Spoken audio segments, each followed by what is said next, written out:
What is going on, everybody? Today we have a bunch of breaking news to talk about. Manny, Pina, Noah Syndergaard, and Jose Berrios. But before we get into that, I just want to tell you to hit that subscribe button. Make sure to drop a like on this video. Turn the notifications on. It'll really help me out. And yeah, just make sure you subscribe. So let's get into this. First off, we have Manny Pina going to the Atlanta Braves of all teams. He got eliminated by them in the DS this year, which is kind of an odd deal, being that they have Travis d'Arnaud, but I guess Manny Pina will serve as a solid backup catcher for the Atlanta Braves, as they do have no backup really yet. So, yeah, Manny Pina will be their backup. You know, Manny Pina could really serve as a good defensive catcher, can come in for some innings behind the dish and just not let any pass ball goes, maybe throw a couple runners out.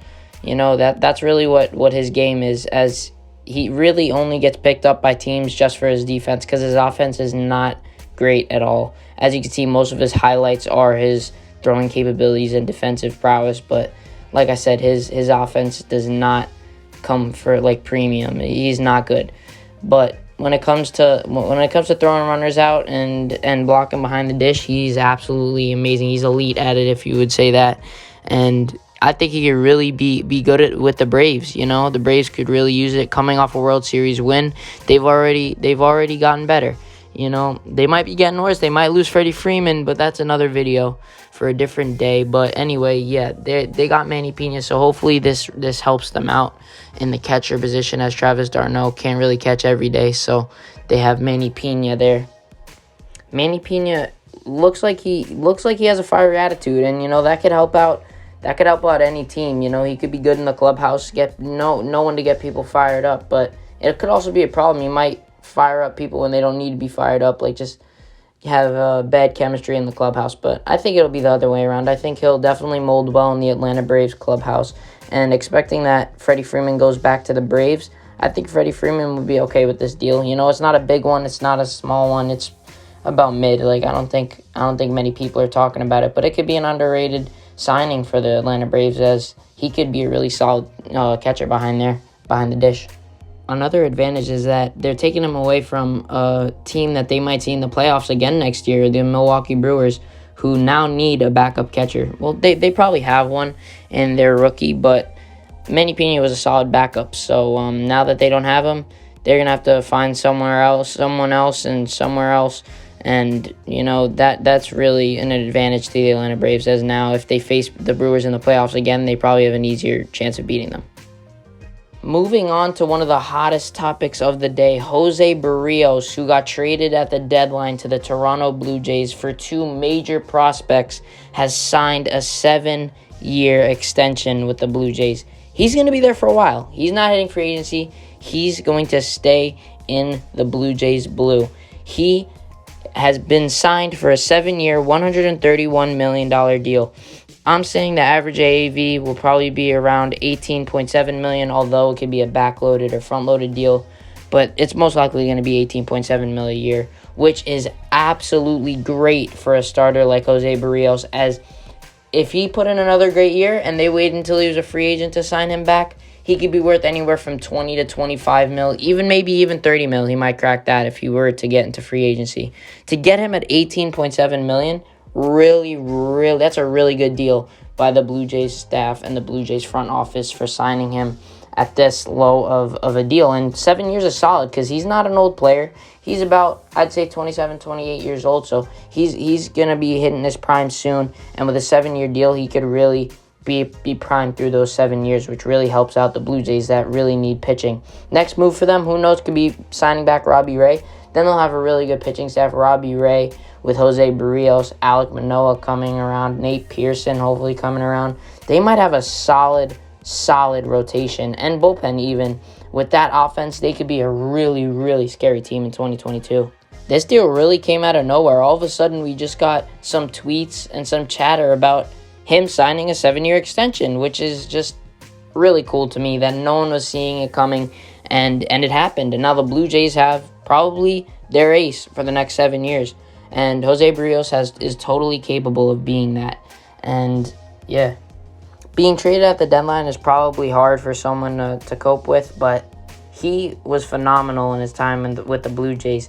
as he didn't show any signs of really getting overwhelmed. He just calmed himself, and really, I think his first outing, he went like 7 strong or something like that, and he was really solid for them. And, hopefully he could be like that for the rest of the way through these 7 years that they've added on.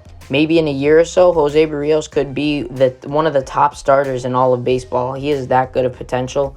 Hopefully he just doesn't get injured, because that has been a concern with him throughout his career. But yeah, if he stays healthy, he could be solid.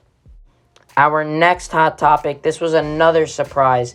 The Mets have lost out on one of their big-name pitchers in Noah Syndergaard. He is going to the Los Angeles Angels of Anaheim for a 1-year, $21 million deal. It could be 22 with incentives. I don't know, but that's what I'm hearing. 1 year, $21 million.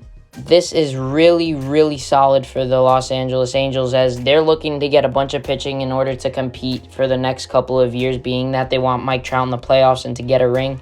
This is a great start, getting Noah Syndergaard on a 1-year deal. 1 year, prove it to me that you could play.